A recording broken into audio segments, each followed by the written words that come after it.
So yun na nga guys, so mag-a-adjust po tayo ng minor ng ating motor guys. So kung nakikita nyo, nakabukas na po yung ating motor guys. So start po natin para malaman po natin kung mababa or mataas yung minor. So namamatayan po ko dahil mababa po yung minor na yan guys. So ayan yung susubukan natin i-adjust guys. So ito po yung ating tools. So screwdriver lang po na mahaba. Then sa ilalim po ng compartment meron po tayong makikita dyan na butas guys.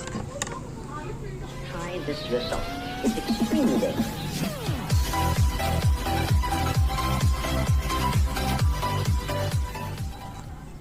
Sa butas na po na yan, meron po tayo makikita dyan na positive screw.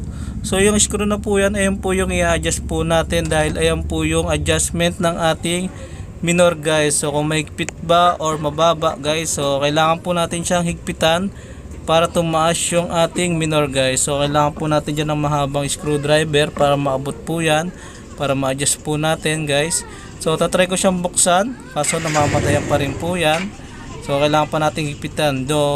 Diyan po natin titimplahin yung ating minor guys. So kailangan din natin nakabukas yung motor para naririnig po natin yung kung namamatayan ba or humihina yung ating minor guys. So once na inigpitan po natin yan, so tumataas po yung minor nyan. So yun po yung way natin para ma-adjust natin yung mababang minor para hindi na tayo matayan sa kalsada guys. So kailangan pa natin higpitan. So inigpitan ko pa po para mahabol po yung ating minor guys. So syempre tansyahan lang din yan. Then kailangan hindi tayo namamatayan guys. So yan nga guys. So tinry ko na siya, dire-diretso na siya.